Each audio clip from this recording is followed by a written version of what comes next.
ನಮಸ್ಕಾರ ವಿದ್ಯಾರ್ಥಿಗಳೇ, ದ್ವಿತೀಯ PUCಯ ಪ್ರಥಮ ಕಿರು ಪರೀಕ್ಷೆ 2026 ಮತ್ತು 27ನೇ ಸಾಲಿನಲ್ಲಿ ಘಟಕಾಧಾರಿತ ಮೌಲ್ಯಾಂಕನಕ್ಕೆ ಸಂಬಂಧಿಸಿದಂತೆ ಆಗಸ್ಟ್ನಲ್ಲಿ 2026 ಇದು ನೋಡಿ.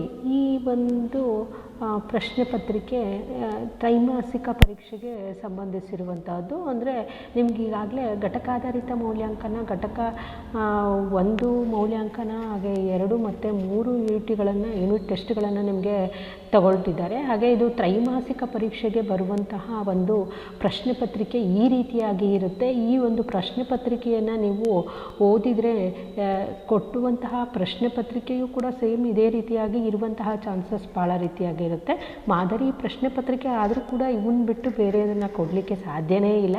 ಹಾಗಾಗಿ ನೀವು ಯಾರೆಲ್ಲ LBA 1, 2 ಮತ್ತು 3 ಕರೆಕ್ಟಾಗಿ ಬರೆದು ಸರಿಯಾಗಿ ಪ್ರಾಕ್ಟೀಸ್ ಮಾಡ್ಕೊಂಡಿರ್ತೀರ, ನಾನು ಕೂಡ 3 ಮಾದರಿ ಪ್ರಶ್ನೆ ಪತ್ರಿಕೆಗಳನ್ನು ಅಂದರೆ UT 1, 2 ಮತ್ತು 3 ಎಲ್ಲವನ್ನು ಕೂಡ ಪ್ರಶ್ನೆ ಪತ್ರಿಕೆ ಜೊತೆಯಲ್ಲಿ ಸಂಪೂರ್ಣವಾದಂತಹ ಉತ್ತರವನ್ನು ಕೂಡ ಕೊಟ್ಟಿದ್ದೇನೆ. ಅವನ್ನು ಕೂಡ ನೀವು ರೆಫರ್ ಮಾಡಿ ಈ ಒಂದು ಪ್ರಶ್ನೆ ಪತ್ರಿಕೆಯನ್ನು ಪರ್ಫೆಕ್ಟ್ ಆಗಿಬಿಟ್ರಿ ಅಂದರೆ ನಿಮಗೆ ಇರುವಂತಹ 40 ಅಂಕಗಳನ್ನು ತೆಗೆಯೋದರಲ್ಲಿ ಯಾವುದೇ ರೀತಿಯಾದಂತಹ ಒಂದು ಅನುಮಾನ ಇಲ್ಲ. ಈಗಾಗಲೇ ನೀವು ಪ್ರಶ್ನೆ ಪತ್ರಿಕೆಯ ಒಂದು ಘಟಕ ಆಧಾರಿತ ಒಂದು ಮೊದಲನೆಯ ಪ್ರಶ್ನೆ ಪತ್ರಿಕೆಯಲ್ಲಿ ಮತ್ತು 2 ಮತ್ತು 3ರಲ್ಲಿ ಇರುವಂತಹ ಸಿಲೆಬಸ್ಗಳೇ ಇವು. ಕದಡಿದ ಸಲಿಲಂ ತಿಳಿ ಬಂದದೆ ಅನ್ನುವಂಥದ್ದು, ವಚನಗಳು, ಪಗೆಯಂ ಬಾಲಕನೆಂಬರೆ, ಹಾಗೆ ಗದ್ಯಕ್ಕೆ ಸಂಬಂಧಿಸಿದಂತೆ ಮುಟ್ಟಿಸಿಕೊಂಡವನು ಇನ್ನೂ ಹುಟ್ಟದೇ ಇರಲಿ, ನಾರಿಯರೆನ್ನವಲು, ವಾಲ್ಪರೈ ಅಭಿವೃದ್ಧಿ ತಂದ ದುರಂತ. ಇನ್ನು ನಾಟಕ ಕೃಷ್ಣೇಗೌಡನ ಆನೆ ಅಧ್ಯಾಯ 1, 2 ಮತ್ತು 3, 4ಕ್ಕೆ ಸಂಬಂಧಿಸಿದಂತೆ ನೋಡಿ. ಇಲ್ಲಿ ನಿಮಗೆ ಇರುವಂತಹದ್ದು 1 ಗಂಟೆ 45 ನಿಮಿಷಗಳು ಇರುತ್ತೆ. ಇನ್ನು ಗರಿಷ್ಠ ಅಂಕಗಳು ಬಂದುಬಿಟ್ಟು 40 ಇರುತ್ತೆ. ನೋಡಿ, ಆ 3 ಪ್ರಶ್ನೆ ಪತ್ರಿಕೆಗಳಲ್ಲಿ ಬಂದಿರುವಂತಹ ಕ್ವಶನ್ಸೇ ಇಲ್ಲಿ ರಿಪೀಟ್ ಆಗಿದೆ. ಅವುಗಳನ್ನು ನೀವು ಗಮನಿಸ್ತಾ ಹೋಗ್ಬೋದು. ನೋಡಿ, ನಿಮಗೆ ಇರುವಂತಹದ್ದು 40 ಅಂಕಗಳಿಗೆ ಇರುವಂಥದ್ರಲ್ಲಿ ಮಲ್ಟಿಪಲ್ ಚಾಯ್ಸು 7 ಕ್ವಶನ್ಸ್ ಇರುತ್ತೆ. ಹಾಗಿದ್ದರೆ ಇಲ್ಲಿ ನಾವು ಒಂದು ಪ್ರಶ್ನೆ ಪತ್ರಿಕೆಯ ಜೊತೆಯಲ್ಲಿಯೇ ಒಂದು ಉತ್ತರವನ್ನು ಕೂಡ ನೋಡ್ತಾ ಹೋಗೋಣ. ಹಾಗಿದ್ದರೆ ನೋಡ್ತಾ ಹೋಗಿ. ರಾವಣನ ಎದುರು ಪ್ರತ್ಯಕ್ಷವಾದಂತಹ ವಿದ್ಯಾದೇವತೆ ಯಾವುದು ಅಂದರೆ ಅದು ಬಹುರೂಪಿಣಿ ವಿದ್ಯೆ. ಇನ್ನು ದಶಾನನ ಎಂದರೆ ಈತ ಯಾರಿಗೆ ದಶಾನನ ಅಂತ ಕರೀತಾರೆ ಅಂತ ಕೇಳಿದ್ದಾರೆ. ನೋಡಿ, ರಾವಣನೋ, ಲಕ್ಷ್ಮಣನೋ, ರಾಮನೋ, ವಿಭೀಷಣನೋ ಅಂತ ಕೇಳಿದ್ದಾರೆ ಪ್ರಶ್ನೆ. ಇದಕ್ಕೆ ಸರಿಯಾದಂತಹ ಉತ್ತರ ರಾವಣನಿಗೆ ದಶಾನನ ಅಂತ ಹೇಳ್ಬಿಟ್ಟು ಕರೆಯಲಾಗುತ್ತೆ. ರಾವಣ ಸೀತೆಯನ್ನು ಎಲ್ಲಿಸಿರ್ತಾನೆ ನೋಡಿ, ಶಾಂತಿ ಜನಭವನದಲ್ಲಿ, ಅಶೋಕವನದಲ್ಲಿ, ಅರಮನೆಯಲ್ಲಿ, ಪ್ರಮೋದವನದಲ್ಲಿ. ಈ ಎಲ್ಲ ಕ್ವಶನ್ಸ್ ಅಂತೂ ಬಹಳಷ್ಟು ಬಾರಿ ರಿಪೀಟ್ ಆಗಿದೆ. ಇವುಗಳನ್ನು ನೀವು ಸರಿಯಾಗಿ ಪ್ರಾಕ್ಟೀಸ್ ಮಾಡಿದ್ದೇ ಆದರೆ ಮುಂದೆ ಬರುವಂತಹ ಎಕ್ಸಾಮ್ಸಲ್ಲಿಯೂ ಕೂಡ ಚೆನ್ನಾಗಿ ಅಂಕಗಳನ್ನು ಪಡಿಬಹುದು. ಸಮಾಧಿಕಾರರು ಜಗತ್ಪ್ರಳಯದಲ್ಲಿ ನೊಳದಿರ್ಚು ರಾರ್ ಸಮರದೋಳೆಂದು ತನ್ನ ಭುಜದಂಡವನ್ನು ವೀಕ್ಷಿಸಿ. ಈ ಪದ್ಯಭಾಗದಲ್ಲಿ ವ್ಯಕ್ತವಾಗಿರುವಂತಹ ಭಾವ ಏನು ಅಂತ ಕೇಳಿದರೆ ಇಲ್ಲಿ ರಾವಣನ ಆಕ್ರೋಶ ವ್ಯಕ್ತ ಆಗಿದೆಯೋ, ಅಥವಾ ರಾವಣನ ಉತ್ಸಾಹನೋ, ರಾವಣನ ನೋವು, ಅಥವಾ ರಾವಣನ ಹತಾಶೆ ಅಂತ ಕೇಳ್ತಾರೆ. ಇಲ್ಲಿ ವ್ಯಕ್ತವಾಗಿರುವಂತಹ ಭಾವ ಏನು ಅಂದರೆ ರಾವಣನಲ್ಲಿರುವಂತಹ ಒಂದು ಉತ್ಸಾಹವನ್ನು ನೋಡಬಹುದು. ಇನ್ನು ವಿಭೀಷಣ ಯಾರು ಅಂತ ಕೇಳಿದರೆ ವಿಭೀಷಣ ರಾವಣನ ತಮ್ಮ. ಇನ್ನು ಇದು ಸೂಕ್ಷ್ಮವಾದಂತಹ ಶಸ್ತ್ರಚಿಕಿತ್ಸೆ. ನೀನು 2 ವಾರ ನೀರನ್ನು ತಲೆಗೆ ಸೋಂಕಿಸಬಾರ್ದು. ನೀರು ಬಿದ್ದರೆ ಕಣ್ಣು ಕೆಟ್ಟು ಹೋಗುವಂತಹ ಅಪಾಯ ಇದೆ. ಇದನ್ನು ಸರಿಯಾಗಿ ನೆನಪಿಟ್ಕೋ ಎಂಬ ಡಾಕ್ಟರ್ ತಿಮ್ಮಪ್ಪನವರ ಮಾತು ಏನನ್ನು ಧ್ವನಿಸುತ್ತದೆ ಅಂತ ಒಂದು ಕ್ವಶನ್ ಇದೆ. ಇದು ಏನು ವೈದ್ಯರ ಸಲಹೆ ಮತ್ತು ಎಚ್ಚರಿಕೆನೋ, ಅಥವಾ ರೋಗಿಯ ಬಗ್ಗೆ ಅಸಡ್ಡೆಯನ್ನು ತೋರಿಸುವಂಥದ್ದು, ಅಥವಾ ವೈದ್ಯರ ಉಡಾಫೆಯ ಮಾತು, ಅಥವಾ ವೈದ್ಯರು ಭಯಪಡಿಸುವಿಕೆಯೋ ಅಂತ ಕೇಳಿದರೆ ಇದು ವೈದ್ಯರ ಸಲಹೆ ಮತ್ತು ಎಚ್ಚರಿಕೆಯ ಒಂದು ಮಾತನ್ನು ಧ್ವನಿಸುವಂತಹದ್ದಾಗಿದೆ. ಇನ್ನು ಬಸಲಿಂಗ ವೈದ್ಯರಿಗಾಗಿ ಅಲೆದಾಗ ಜೊತೆಗಿದ್ದಂತಹ ರಾಜಕಾರಣಿ ಯಾರಪ್ಪ ಅಂದರೆ ಅದು ರುದ್ರಪ್ಪ. ತನು ಯಾವಾಗ ಕರಬೇಕಬೇಕು ಅನ್ನುವಂಥದ್ದು, ತನು ಮನ ಬೆರೆಸಿದಲ್ಲಿ ಕರಬೇಕೋ, ಅಥವಾ ಮನ ಇಲ್ಲದಿದ್ದಲ್ಲಿನೋ, ಮನ ಬೇರೆಯಾದಲ್ಲಿ, ಅಥವಾ ಆಸಕ್ತಿ ಇಲ್ಲದಿದ್ದಲ್ಲಿ ಅಂತ ಕೇಳಿದರೆ ಇದಕ್ಕೆ ಸರಿಯಾದಂತಹ ಉತ್ತರ ತನು ಮನ ಬೆರೆಸಿದಲ್ಲಿ ಅದು ಕರಗಬೇಕು. ಇದರಿಂದ ಪರಿಮಳವನ್ನು ಅರಿಯಬಹುದು. ಯಾವುದರಿಂದ ಪರಿಮಳವನ್ನು ಅರಿಯಬಹುದು ಅಂತ ಕೇಳಿದರೆ ಪುಷ್ಪದಿಂದನೋ, ಫಲದಿಂದನೋ, ಕಾಯಿಯಿಂದನೋ, ಅಥವಾ ಕೊಂಬೆಯಿಂದನೋ. ನೋಡಿ, ಪರಿಮಳ ಮೀನ್ಸು ಸುವಾಸನೆ ಭರಿತವಾಗಿರುವಂಥದ್ದು. ಅದು ಪುಷ್ಪದಿಂದ ಮಾತ್ರ ಅರಿಯಲಿಕ್ಕೆ ಸಾಧ್ಯ. ಇನ್ನು ಪರುಷ ಗೃಹದೊಳಗಿದ್ದು ತಿರಿವನೇ ಮನೆಯ ತೊರೆಯೊಳಗಿದ್ದವನು ತೃಷೆಯಾಗಲರಸುವನೇ ಕೆರೆಯುದಕವ. ಈ ವಚನದನ್ವಯ ಯಾರು ಮನೆಯನ್ನು ತಿರಿಯನು ಅನ್ನುವಂತಹವನು, ತೊರೆಯೊಳಗಿದ್ದವನು ಮನೆಯನ್ನು ತಿರೆಯಕ್ಕೆ ಹೋಗ್ತಾನೋ, ಅಥವಾ ಕೆರೆಯೊಳಗಿದ್ದವನೋ, ಅಥವಾ ಪುರುಷ ಗೃಹದೊಳಗಿದ್ದವನೋ, ಅಥವಾ ಜಿನಾಲಯದಲ್ಲಿದ್ದವನೋ ಅನ್ನುವಂಥದ್ದು ಇದಕ್ಕೆ ಸರಿಯಾದಂತಹ ಉತ್ತರ ಈ ಆಗುತ್ತೆ. ಪರುಷದ ಗೃಹದೊಳಗೆ ಇದ್ದಂತಹವನು ಮನೆಯನ್ನು ತಿರಿಯುವುದಕ್ಕೆ ಹೋಗಲ್ಲ. ಇನ್ನು ಧರ್ಮರಾಯನಿಗೆ ಇವುಗಳ ಗರ ಹೊಡೆದಿದೆ. ಧರ್ಮರಾಯನಿಗೆ ಯಾವ ಗರವನ್ನು ಹೊಡೆದಿದೆ ಅಂತಂದರೆ, ಅವನಿಗೆ ಧರ್ಮಕರ್ಮನೋ, ಧರ್ಮ ಮೋಕ್ಷನೋ, ಧರ್ಮ ಕ್ಷಮೆನೋ ಅಥವಾ ಧರ್ಮ ಅರ್ಥನೋ ಅಂತ ಕೇಳಿದರೆ, ಧರ್ಮ ಮತ್ತು ಕ್ಷಮೆ ಎನ್ನುವಂತಹ ಒಂದು ಗರ ಆತನಿಗೆ ಬಡ್ದಿದೆ ಅನ್ನುವಂತಹದ್ದು. ಇನ್ನು ಅರಸಿ ಬಿಡು ಬಿಡು ಕಾತಿಯನ್ನು ವಿಸ್ತರಿಸಲೇ ಕೆಮ್ಮಣ್ಣನಾಜ್ಞೆಯ ಗೆರೆಯ ದಾಟಿದೆನು ಹೋಗೆಂದನ ಭೀಮ. ಇಲ್ಲಿ ಭೀಮನು ದ್ರೌಪದಿಗೆ ಏಕೆ ಸಮಾಧಾನ ಪಡಿಸಿದ್ದಾನೆ, ಯಾವ ರೀತಿಯಾಗಿ ಅಂತ ಹೇಳ್ತಾನೆ ಅಂದರೆ, ನೋಡಿ ಕೊಟ್ಟಿದ್ದಾರೆ, ಅಣ್ಣನ ಆಜ್ಞೆಯ ಗೆರೆಯನ್ನು ದಾಟ್ತೇನೋ ಅಥವಾ ಅಣ್ಣನ ಆಜ್ಞೆಯ ಗೆರೆಯ ದಾಟುವುದಿಲ್ಲ ಅಂತನೋ, ಅಣ್ಣನ ಆಜ್ಞೆಯನ್ನು ಮೀರುವುದಿಲ್ಲ ಅಂತನೋ, ಅಥವಾ ಅಣ್ಣನ ಆಜ್ಞೆಯನ್ನು ಪಾಲಿಸುತ್ತೇನೋ. ಇದು ಸರಿಯಾದಂತಹ ಉತ್ತರ. ಅಣ್ಣನ ಆಜ್ಞೆಯನ್ನು ನನ್ನ ಗೆರೆಯನ್ನು ದಾಟ್ತೇನೆ ಹೋಗು ಅಂತ ಹೇಳ್ಬಿಟ್ಟು ಆಕೆಗೆ ಸಮಾಧಾನವನ್ನು ಹೇಳ್ತಾನೆ. ಯಾರು? ಭೀಮ. ನಿರೂಪಕರಿಗೆ ಯಾವ ಕೆಲಸ ಕಾಯಂ ಆಗಿತ್ತು? ಕಾರ್ ರಿಪೇರಿನೋ, ಸ್ಕೂಟ್ರ್ ರಿಪೇರಿನೋ, ಜೀಪ್ ರಿಪೇರಿನೋ ಅಥವಾ ಸೈಕಲ್ ರಿಪೇರಿನೋ ಅಂತ ಇದೆ. ಅದು ಜೀಪ್ ರಿಪೇರಿ ಮಾಡುವಂತಹದ್ದು ನಿರೂಪಕರಿಗೆ ಒಂದು ಕಾಯಮಾದಂತಹ ಕೆಲಸ ಆಗಿತ್ತು. ಇನ್ನು ದುರ್ಗಪ್ಪ ತರಲೆ ಡಿಪಾರ್ಟ್ಮೆಂಟ್ ಎಂದು ಹೇಳಿದ್ದು ಇದರ ಬಗ್ಗೆ, ಯಾವುದ್ರ ಬಗ್ಗೆ ತರಲೆ ಡಿಪಾರ್ಟ್ಮೆಂಟು ಅಂತ ಹೇಳ್ತಾನೆ ಅಂದರೆ, ಅದು ಟೆಲಿಫೋನ್ ಡಿಪಾರ್ಟ್ಮೆಂಟೋ, ಎಲೆಕ್ಟ್ರಿಕ್ ಡಿಪಾರ್ಟ್ಮೆಂಟೋ ಅಥವಾ ಅಂಚೆ ಡಿಪಾರ್ಟ್ಮೆಂಟೋ ಅಥವಾ ಫಾರೆಸ್ಟ್ ಡಿಪಾರ್ಟ್ಮೆಂಟೋ ಅಂತ ಇದೆ. ಇದಕ್ಕೆ ಸರಿಯಾದಂತಹ ಉತ್ತರ ಟೆಲಿಫೋನ್ ಡಿಪಾರ್ಟ್ಮೆಂಟು. ಇಂತಹ ಒಂದು ಸಮಯದಲ್ಲಿ ಮಳೆ ಬಂದರೆ ಪ್ರಯೋಜನವಿಲ್ಲ. ಯಾವಾಗ? ಮಳೆ ಬಂದಾಗೋ, ಪೈರು ಒಣಗಿದಾಗ, ಅಥವಾ ಬರಗಾಲ ಬಂದಾಗ, ಬೇಸಿಗೆ ಬಂದಾಗ ಅಂತ ಕೇಳಿದರೆ, ಮಳೆ ಪೈರು ಒಣಗಿದ ಮೇಲೆ ಬಂದರೆ ಯಾವುದೇ ರೀತಿಯಾದಂತಹ ಒಂದು ಪ್ರಯೋಜನ ಇಲ್ಲ. ತೇರು ಬಲ್ಲಾರ್ಪಣೆಯ ಪುಡೈ ಈ ಸಾಲಿನ ಅರ್ಥ ಏನು ಅಂತ ಇದ್ದಾರೆ. ತೆರ ಅಂತ ಅರ್ಥ. ಅದು ಅಂದರೆ ಸಾಲದ ಒಂದು ಹೊರೆಯನ್ನು ಹೊತ್ಕೋಬೇಕು ಅಂದ್ರಕ್ಕೆ ಸಾಮರ್ಥ್ಯವನ್ನು ಹೊಂದಿದವನಾಗಿರಬೇಕು ಅಂತನೋ, ಅಥವಾ ಇಲ್ಲಿ ಕೊಟ್ಟಿರುವಂತಹ ಆಪ್ಷನನ್ನು ನೋಡಿ. ಫಸ್ಟು ಸಾಮರ್ಥ್ಯ ಇರುವವರ ಜವಾಬ್ದಾರಿ ಹೊಂದಬೇಕು, ಸಾಮರ್ಥ್ಯ ಇಲ್ಲದವರ ಜವಾಬ್ದಾರಿ ಹೊಂದಬೇಕು, ಕೈಯಿಂದ ಹಣ ಖರ್ಚು ಮಾಡಬೇಕು, ತೀರಿಸುವ ಸಾಮರ್ಥ್ಯ ಇಲ್ಲದಿದ್ದರೂ ಸಾಲ ಮಾಡಬೇಕು. ನೋಡಿ, ಯಾರ್ದಾದ್ರೂ ಹೊಣೆಗಾರರಾಗಬೇಕು ಅಂತಂದರೆ ಅದರ ಒಂದು ಸಾಮರ್ಥ್ಯವನ್ನು ನಾವು ಅಕಸ್ಮಾತ್ ಸಾಲವನ್ನು ಪಡೆದುಕೊಳ್ಳುವಾಗ ನಾವು ಹೊಣೆಗಾರರಾಗ್ತಾ ಇದ್ದೀವಿ ಅಂತಂದರೆ ಅದರ ಒಂದು ಸಾಮರ್ಥ್ಯವನ್ನು ನಾವು ಹೊಂದಿರಬೇಕು. ಹೀಗಾಗಿ ಇದಕ್ಕೆ ಸರಿಯಾದಂತಹ ಉತ್ತರ ಸಾಮರ್ಥ್ಯ ಇರುವವರು ಮಾತ್ರ ಜವಾಬ್ದಾರಿಯನ್ನು ಹೊಂದಬೇಕು ಅಂತ. ರಾಜನಾಗಲು ಯಾವುದನ್ನು ತೊರೆದಿರಬೇಕು ಅಂತ ಕೇಳಿದರೆ, ರಾಜನಾದಂತಹವನು ಕೋಪವನ್ನು ತೊರೆದವನಾಗಿರಬೇಕು. ಇನ್ನು ಕಾರ್ವರ್ ಮಾರ್ಷ್ ಇದರ ಮೇಲೆ ಕುಳಿತು ವಾಲ್ಪರೈ ಕಡೆಗೆ ಬರ್ತಾನೆ ಅಂದರೆ, ಅದು ಕುದುರೆಯ ಮೇಲೆ ಕುಳಿತುಬಿಟ್ಟು ಆತ ವಾಲ್ಪರೈಗೆ ಬರ್ತಾನೆ. ಇನ್ನು ಇದು ಆನೆಯ ಮಾವುತನ ಹೆಸರು. ಆನೆಯ ಮಾವುತನ ಹೆಸರು ಏನು? ವೇಲಾಯುಧ. ಗೂಳೂರು ಮಠದವರು ಇಲ್ಲಿವರೆಗೆ ಹೋಗಿ ಮಾವುತ ವೇಲಾಯುಧನನ್ನು ಹುಡುಕಿ ಕರೆ ತಂದಿರ್ತಾರೆ ಅಂದರೆ, ಅದು ಕೇರಳದವರೆಗೆ ಹೋಗ್ಬಿಟ್ಟು ವೇಲಾಯುಧನನ್ನು ಹುಡ್ಕೊಂಡು ಬಂದಿರ್ತಾರೆ. ಇನ್ನು ವಾಲ್ಪರೈ ಅಭಿವೃದ್ಧಿ ತಂದ ದುರಂತ ಗದ್ಯದಲ್ಲಿ ಲೇಖಕರ ಪ್ರಕಾರ ಮುಂದಿನ ಜನಾಂಗಕ್ಕೆ ಇವುಗಳನ್ನು ಬಿಟ್ಟು ಹೋಗೋದು ನಮ್ಮೆಲ್ಲರ ಛಲವಾಗಬೇಕು. ಏನಿಲ್ಲ, ಪರಿಶುದ್ಧವಾದ ನೀರು, ನೀಲಿ ಆಕಾಶ, ಮಲಿನಗೊಳ್ಳದಂತಹ ಗಾಳಿ, ಹಾಗೆ ಸ್ವಚ್ಛ ಸಮುದ್ರ. ಹೀಗಾಗಿ ಇವೆಲ್ಲವುಗಳು ಕೂಡ ಸರಿಯಾಗಿದೆ, ಮೇಲಿನ ಎಲ್ಲವೂ ಕೂಡ ಸರಿಯಾಗಿದೆ. ಇನ್ನು ಮುಂದಿನ ಒಂದು ಮೇನ್ ಬಂದುಬಿಟ್ಟು ಬಿಟ್ಟ ಸ್ಥಳಗಳಿಗೆ ಆವರಣದಲ್ಲಿ ಕೊಟ್ಟಿರೋ ಉತ್ತರಗಳಲ್ಲಿ ಸೂಕ್ತವಾದುದನ್ನು ಆರಿಸಿ ಬರೆಯಿರಿ ಅಂತ ಕೇಳಿದರೆ, ಬಸಲಿಂಗನ ಹೆಂಡತಿಯ ಹೆಸರೇನು ಅಂತ ಇದೆ. ಬಸಲಿಂಗನ ಹೆಂಡತಿಯ ಹೆಸರು ಸಿದ್ಲಿಂಗಿ. ಇನ್ನು ಬಸಲಿಂಗನ ಕಾಯಿಲೆ ದೇಹದ ಮಟ್ಟದಿಂದ ಡ್ಯಾಶ್ ಸ್ತರವನ್ನು ತಲುಪತೊಡಗಿತ್ತು ಅಂದರೆ ಅದು ಮಾನಸಿಕ ಸ್ತರವನ್ನು ತಲುಪತೊಡಗಿತ್ತು. ಇನ್ನು ತನ್ನ ಉಡಾಫೆಯ ಶೈಲಿಯಲ್ಲಿಯೇ ಬಸಲಿಂಗ ಡ್ಯಾಶರನ್ನು ನೋಡ್ತಾನೆ ಅಂತಂದರೆ ಡಾಕ್ಟರ್ ತಿಮ್ಮಪ್ಪನವರನ್ನು ನೋಡ್ತಾನೆ. ಇನ್ನು ಮಾರ್ಷ್ನ ಜೊತೆಗಾರನ ಹೆಸರು ಏನು ಅಂತಂದರೆ ಅದು ಪೂಣಚ್ಚಿ. ಹಾಗೆ ವಾಲ್ಪರೈನ ದುರಂತದ ಮೂಲ ಬೀಜಗಳು ಈ ಡ್ಯಾಶ್ ರೂಪದಲ್ಲಿ ಬರ್ತವೆ ಅಂದರೆ ಅದು ಚಹಾ ಗಿಡದ ರೂಪದಲ್ಲಿ ಬರ್ತವೆ. ಇನ್ನು ಕೆಂಪು ಪಟ್ಟಿಗೆ ಸೇರಿದಂತಹ ಪ್ರಾಣಿ ಯಾವುದು ಅಂದರೆ ಅದು ಸಿಂಹಬಾಲದ ಕೋತಿಗಳು.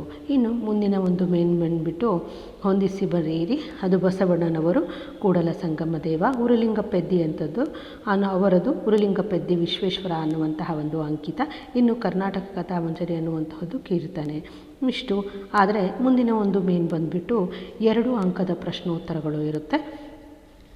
ನೋಡ್ತಾ ಹೋಗಿ. ರಾವಣತನ ಅಂತಃಪುರದ ಸ್ತ್ರೀಯರನ್ನು ಇಲ್ಲಿ ಅಂಕಗಳು ಮಿಸ್ಟೇಕ್ ಆಗಿದೆ, ಅವುಗಳನ್ನು ಗಮನಿಸ್ಬಿಡ್ರಿ. ಕೇವಲ ಇಲ್ಲಿ ಕ್ವಶನ್ಸನ್ನು ಮಾತ್ರ ಗಮನದಲ್ಲಿಟ್ಕೊಂಡು ಅವುಗಳನ್ನು ಮಾತ್ರ ಇಂಪಾರ್ಟೆನ್ಸ್ ಕೊಡಿ. ರಾವಣತನ ಅಂತಃಪುರದ ಸ್ತ್ರೀಯರನ್ನು ಹೇಗೆ ಸಂತೈಸ್ತಾನೆ ಅನ್ನುವಂಥದ್ದು, ರಾವಣ ಜಾನಕಿಯನ್ನು ನೋಡಲು ಎಲ್ಲಿಗೆ ಮತ್ತು ಯಾರು ಬರುವಂತೆ ಬಂದನು ಅನ್ನುವಂಥದ್ದು, ರಾವಣ ಅಂತಿಮವಾಗಿ ಯಾವ ನಿರ್ಧಾರಕ್ಕೆ ಬರ್ತಾನೆ ಅನ್ನುವಂಥದ್ದು, ಅಂದೆ ಮತ್ತು ಅಂಧಕನ ಕೈಯಲ್ಲಿ ಏನೇನು ಇದ್ದು ಫಲವಿಲ್ಲ. ನೋಡಿ, ಇವೆಲ್ಲ ಅಧ್ಯಾಯಗಳ ಕ್ವಶನ್ ಆನ್ಸರ್ಸನ್ನು ಕೂಡ ನಾನು ವಿಡಿಯೋದಲ್ಲಿ ಇದೆ, ಅಲ್ಲಿ ಹೋಗಿ ಪ್ಲೇಲಿಸ್ಟಲ್ಲಿ ಹೋಗಿ ಚೆಕ್ ಮಾಡಿದರೆ ನಿಮಗೆ ಸಂಪೂರ್ಣವಾದಂತಹ ಗದ್ಯ ಮತ್ತು ಪದ್ಯಗಳಿಗೆ ಸಂಬಂಧಿಸಿದಂತೆ ಹಾಗೆ ದೀರ್ಘ ಗದ್ಯಕ್ಕೂ ಕೂಡ ಸಂಬಂಧಿಸಿದಂತೆ ಪ್ರಶ್ನೋತ್ತರಗಳನ್ನು ನೀವು ಪಡೆಯಬಹುದು. ಹಾಗೆ ಸೂರ್ಯ ಮತ್ತು ದೀಪಗಳಿಂದ ಆಗುವ ಉಪಯೋಗಗಳೇನು ಅಂತ ಇದೆ. ಮಲಗಿದ್ದ ಭೀಮನನ್ನು ದ್ರೌಪದಿ ಹೇಗೆ ಎಬ್ಬಿಸ್ತಾರೆ ಅನ್ನುವಂಥದ್ದು, ಕೊಂಬೆ ಲೈನ್ ಮೇಲೆ ಬೀಳಲು ಆನೆಯೇ ಕಾರಣವೆಂದು ದುರ್ಗಪ್ಪ ಯಾವ ನಿರ್ಧಾರದ ಮೇಲೆ ಹೇಳಿದ ಅನ್ನುವಂಥದ್ದು, ಮಳೆ ಮತ್ತು ಬಂಧುಗಳ ವಿಚಾರದಲ್ಲಿ ಸೋಮನಾಥನ ಅಭಿಪ್ರಾಯವೇನು ಅಂತ ಇದೆ.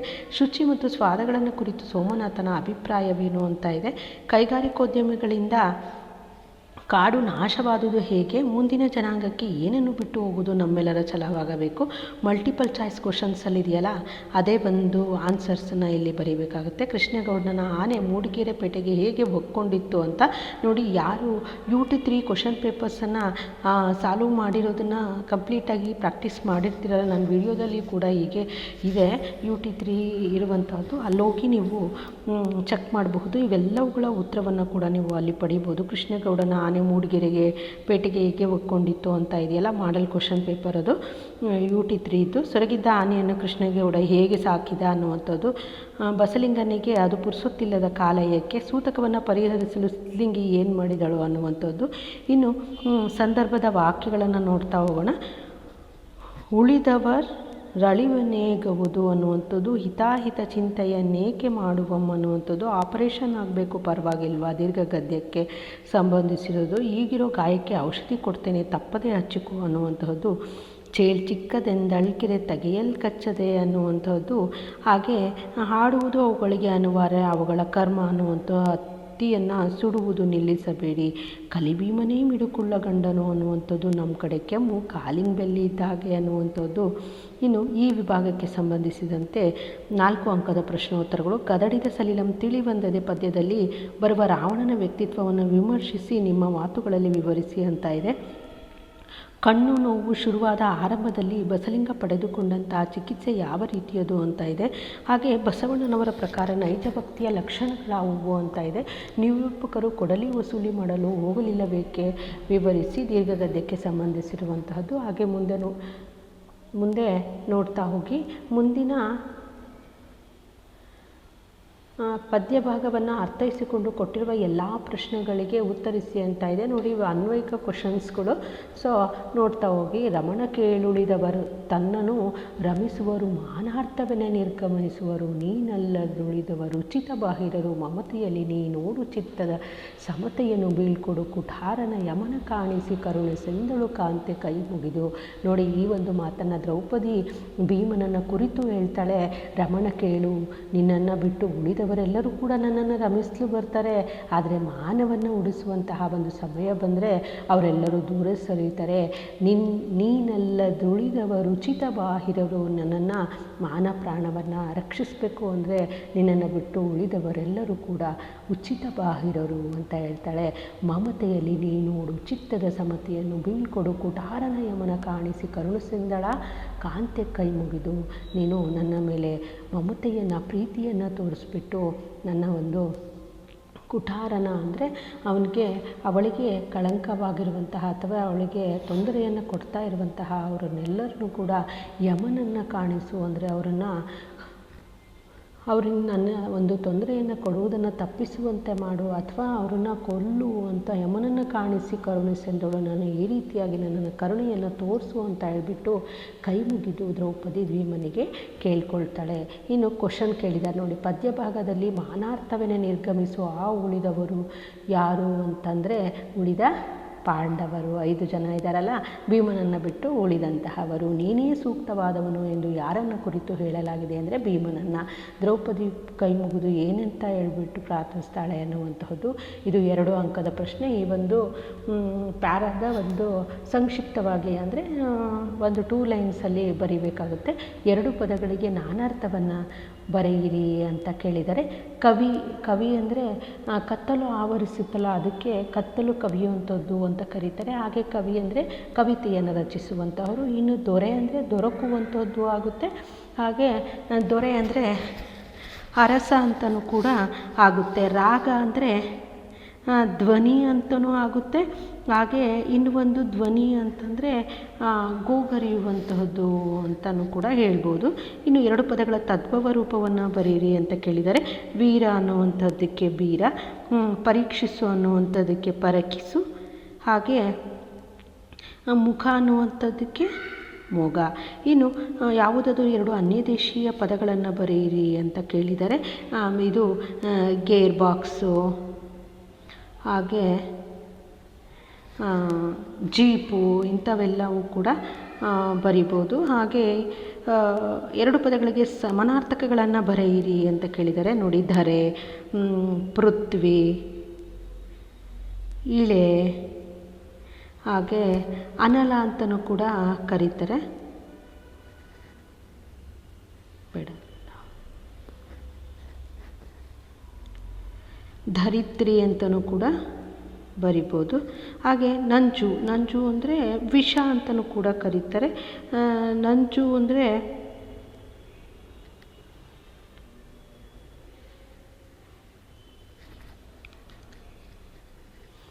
ಹಾಗೆ ಪುಷ್ಪ ಅಂದರೆ ಹೂವು, ಕುಸುಮ ಅಂತಲೂ ಕೂಡ ಆಗುತ್ತೆ. ಹೂವು, ಕುಸುಮ. ಇನ್ನು ಧಾತುಗಳನ್ನು ಬರೆಯಿರಿ ಅಂತ, ಕ್ರಿಯಾಪದದ ಮೂಲ ರೂಪಕ್ಕೆ ಧಾತು ಅಂತ ಹೇಳ್ಬಿಟ್ಟು ಕರಿತೇವೆ. ಬಂದಿತು ಅನ್ನುವಂಥದ್ರಲ್ಲಿ ಬರುವಂಥದ್ದು, ಹೋಗುತ್ತಾರೆ ಅನ್ನುವಂಥದ್ರಲ್ಲಿ ಹೋಗು, ತಿನ್ನುವಂಥದ್ರಲ್ಲಿ ತಿನ್ನುವುದಿಲ್ಲ ಅನ್ನುವಂಥದ್ರಲ್ಲಿ ತಿನ್ನು. ಇನ್ನು 2 ಪದಗಳ ಗುಣವಾಚಕಗಳನ್ನು ಬರೆಯಿರಿ ಅಂತ ಕೇಳಿದರೆ, ಮಂಗಳ ಲಿಂಗ. ನೋಡಿ, ಇಲ್ಲಿ ಕೊಟ್ಟಿರುವಂತಹ ಲಿಂಗ ಎಂಥದ್ದು ಅಂತ ನೀವು ಗುಣವನ್ನು ಸೂಚಿಸಬೇಕು. ಸೊ ಎಂತಹ ಲಿಂಗ ಅದು ಅಂದರೆ ಮಂಗಳಕರವಾದಂತಹ ಲಿಂಗ. ಕಲಿ ಭೀಮ. ಭೀಮ ಯಾವ ರೀತಿಯಾಗಿದ್ದ? ಅವನು ಕಲಿ ಅಂದರೆ ಶಕ್ತಿಶಾಲಿಯಾಗಿದ್ದ. ಕಾರ್ಮೋಡ. ಮೋಡ ಯಾವ ರೀತಿಯಾಗಿತ್ತು? ಕಾರ್ಮೋಡದಿಂದ ಕೂಡಿತ್ತು. ಕಪ್ಪಾದ ಪ್ಲಸ್ ಮೋಡ ಕಾರ್ಮೋಡ ಅಂತ ಆಗುತ್ತೆ. ಇನ್ನು ಕೆಳಗಿನ 2 ನುಡಿಗಟ್ಟುಗಳನ್ನು ನಿಮ್ಮ ಸ್ವಂತ ವಾಕ್ಯಗಳಲ್ಲಿ ಬರೆಯಿರಿ ಅಂತ ಕೇಳಿದರೆ, ದಾರಿದೀಪ. ನೋಡಿ, ದೊಡ್ಡವರ ಅಥವಾ ಹಿರಿಯರ ಮಾತುಗಳು ನಮಗೆ ದಾರಿದೀಪವಿದ್ದಂತೆ. ರೈಲು ಬಿಡು ಅನ್ನುವಂಥದ್ದು ಸುಳ್ಳನ್ನು ಹೇಳುವಂಥದ್ದಕ್ಕೆ ರೈಲು ಬಿಡು ಅಂತ ಹೇಳಿಬಿಟ್ಟು ಬರಿಬೋದು. ಗತಿ ಕಾಣಿಸು. ಪೊಲೀಸರು ಕಳ್ಳರಿಗೆ ಒಂದು ಗತಿಯನ್ನು ಕಾಣಿಸಿದರು ಅನ್ನುವಂಥ 2 ಪದಗಳ ನಿಷೇಧಾರ್ಥಕ ರೂಪವನ್ನು ಬರೆಯಿರಿ. ಕ್ರಿಯೆ ನಡೆಯುವುದಿಲ್ಲ ಅಂತ ಹೇಳುವಂತಹದ್ದು ನಿಷೇಧವನ್ನು ಸೂಚಿಸುವಂಥದ್ದು. ಸೊ ಬರುವರು ಕ್ರಿಯೆ ನಡೆಯುತ್ತೆ ಅಂತ ಇಲ್ಲಿ ತೋರಿಸ್ತಾ ಇದೆ. ನಿಷೇಧವನ್ನು ಬರೀಬೇಕಾದ್ರೆ ಬಾರರು ಅಥವಾ ಬರುವುದಿಲ್ಲ ಅಂತ ಬರೀಬೇಕಾಗುತ್ತೆ. ತಿನ್ನು ಅನ್ನುವಂಥದ್ದಕ್ಕೆ ತಿನ್ನನು ಅಥವಾ ತಿನ್ನುವುದಿಲ್ಲ ಅಂತ ಬರೀಬೇಕು. ನಿಲ್ಲುವುದು ಅನ್ನೋದಕ್ಕೆ ನಿಲ್ಲನು ಅಥವಾ ನಿಲ್ಲುವುದಿಲ್ಲ. ಹಾಗೆ ಇಲ್ಲಿ ವಿಭಕ್ತಿ ಪ್ರತ್ಯಯಗಳನ್ನು ಕೊಟ್ಟಿದ್ದಾರೆ ನೋಡಿ. ಮನೆಗೆ ಅನ್ನುವಂಥದ್ದು ಚತುರ್ಥಿ ವಿಭಕ್ತಿ ಪ್ರತ್ಯಯ. ವಿದ್ಯೆಯ ಗೆ ಅಂತ ಬಂದಿದೆ, ಇಲ್ಲಿ ಅಂತ ಬಂದಿರೋದ್ರಿಂದ ಷಷ್ಠಿ. ಹಾಗೆ ವಲ್ಲಭನ ಅನ್ನುವಂಥದ್ರಲ್ಲೂ ಕೂಡ ಬಂದಿರೋದ್ರಿಂದ ಷಷ್ಠಿ ವಿಭಕ್ತಿ ಪ್ರತ್ಯಯಕ್ಕೆ ಉದಾಹರಣೆಯಾಗಿದೆ. ಮೊದಲನೆಯ ಒಂದು ಕಿರು ಪರೀಕ್ಷೆಗೆ ಸಂಬಂಧಿಸಿದಂತಹ ಸಂಪೂರ್ಣವಾದಂತಹ ಮಾದರಿಯ ಪ್ರಶ್ನೆ ಪತ್ರಿಕೆಯಾಗಿತ್ತು. ಧನ್ಯವಾದಗಳು.